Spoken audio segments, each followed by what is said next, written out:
My dear students, now we will solve questions from electromagnetic induction. So first question says that the induction coil works on the principle of. Hope you remember your 10th standard. In that we have studied induction coil. So induction coils are used to produce very high potential difference from low potential difference. So working on the principle of mutual induction. So first question option B is correct. It works on the principle of mutual induction. Second question, my dear students, current in the coil changes from 4 ampere to 0 in 1.1 second and the EMF produced is 100 volt. The self inductance of the coil is, so EMF induced, that is epsilon is equal to minus L into di divided by dt. So it is now 100 is equal to minus L into 0 to 4 in 0.1 second. Am I right? Yes, 0.1 second. So L becomes equal to 100 into 0.1 divided by 4. So it is now 2.5 Henry. 2.5 Henry means option C is correct. Option C is correct, my dear students. So next question, question number 3, which says that two similar coil circular loops carry equal currents in the same direction.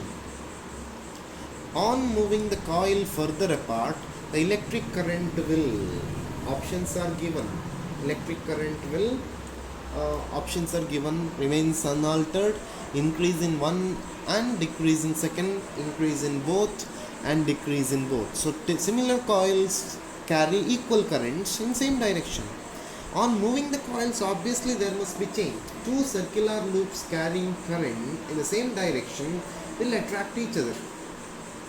If they are separated, induced current will try to keep status by increasing the current in both the coils. So this is now two coils in which currents are in same direction. So force is now attracting force. If you take this away, current will increase to maintain the status. So option C is correct for third question. Fourth question, near a circular loop of conducting wire as shown in figure, an electron moving along a straight line. The direction of the induced current, if any, in the loop is, this is now loop and this is now the current, electrons are moving in this direction. When the direction of electron is moving from right to left, the flux linked with this loop, which is out of the page, will first increase and then decrease as electron passes by. So induced current I1 in the loop will be first clockwise and will change the direction, that will become anti-clockwise as the electron passes by. So my dear students, no doubt it is variable. No doubt it is now variable. So option 4 is correct. Option A is correct for fourth question. So what happens here? When electron is moving from right to left, the flux link is now increase and then it becomes decrease. So initially it was clockwise. As electron goes now, it becomes anti-clockwise. So it is now varying. Lenz's law. So for fourth question, option A is correct, my dear students. And fifth question, there is a uniform magnetic field directed perpendicular and into the plane of the paper. An irregular shaped conducting loop is slowly changing into a circular loop in the plane of the paper. Then 4 options are given. Current is induced in the loop in the anti-clockwise direction. Current induced in the loop in anti-clockwise direction. Clockwise direction. AC is induced in the loop. No current is induced in the loop. So fifth question, option A is correct, my dear students. Option A is correct. Due to change in the shape of the loop, magnetic flux linked with the loop increases. Hence current in the loop in such a direction that it opposes the increase in flux. Therefore, induced current flows in anti-clockwise direction. So, fifth question, option A is correct. So, what happens to the change of shape of the loop?